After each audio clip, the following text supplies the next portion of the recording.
I obviously love James Payne. He's a curator, he's a gallerist, he's an art obsessive who's quietly become one of the world's biggest art educators with 1.74 million followers on his YouTube account, Great Art Explained. And what makes him so brilliant is honestly his ability to take the greatest paintings, sculptures, artworks in history and make them feel alive. And I'm going to say something that's going to embarrass him a lot, or maybe hang up the phone, one or the other, is that not since the likes of John Berger have we seen someone so deft at opening up art to the widest possible audience. And I am a giant fan, and we have never met, and he's probably dying inside. But welcome, James Payne. Thank you very much. Thank you. And I'm very happy with although I don't believe it, but I'm very happy with John Berger because he's really my ultimate hero. And that's he was the first time I kind of saw art differently. So I love Berger. So He's thank you very cool. much. Thank you for that intro. Right? John Berger is cool. That book, I made someone read it last year who's not an art person. He's a California, Silicon Valley dude. And he was like, I don't get it. What's wrong with you? Why is this your favorite art book? And I was like, seriously? Wow.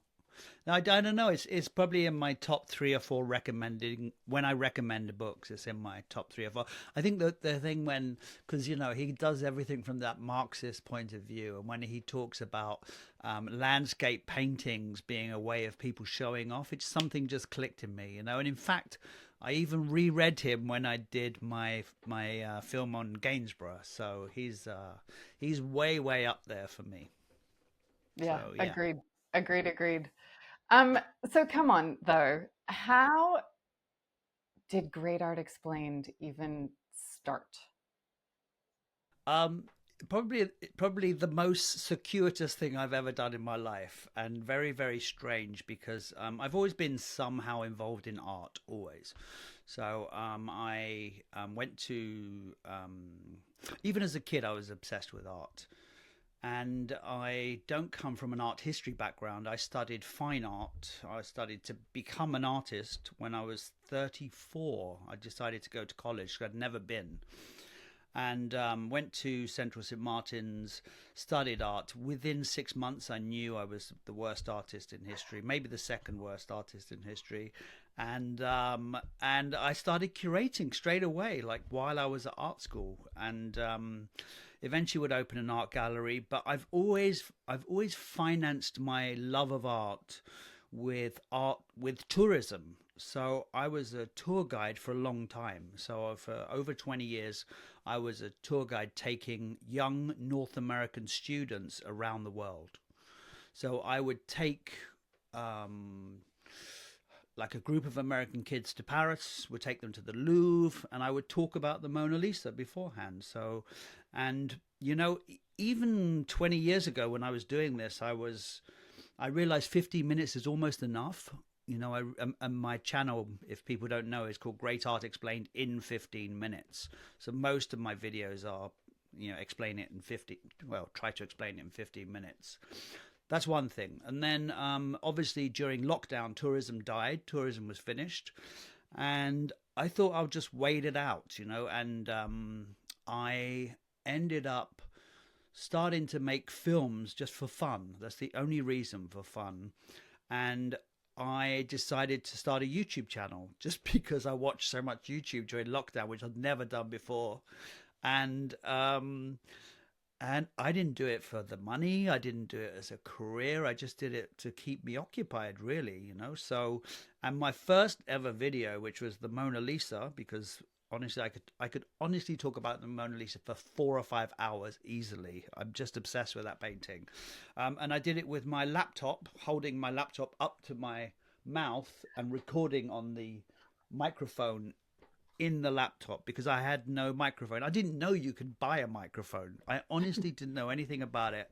So I've spent my whole life watching art documentaries, and I spent my whole life going, get out of the way of the painting, stop showing your face on camera. So I never showed my face on camera on YouTube And it's all accidental. Everything is totally accidental.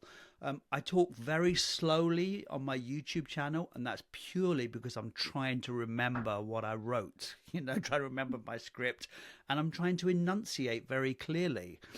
And so when I'm on my YouTube channel, I have this very sleepy voice, and people comment on this. They say it sends them to sleep, which first time someone said that, I was quite upset. But now I love the idea that people are, I'm making people nod off while I'm talking.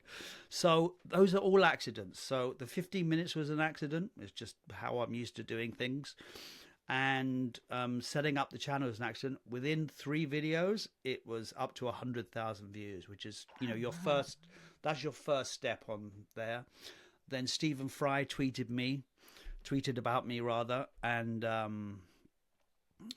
it just blew up from there, and the thing that people don't get is that everyone wants to start a YouTube channel, everyone wants to make money out of YouTube.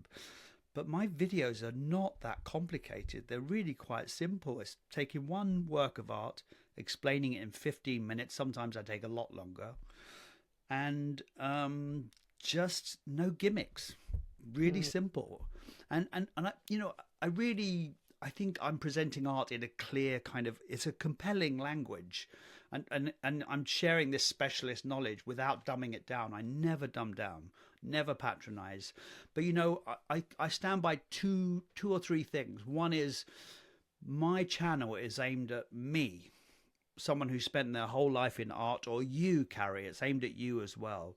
But it's also aimed at, in my head, a 15-year-old boy from Wisconsin. I don't know why. I've never been to Wisconsin, but I know there's a kid in Wisconsin who wants to watch my videos. That's one thing.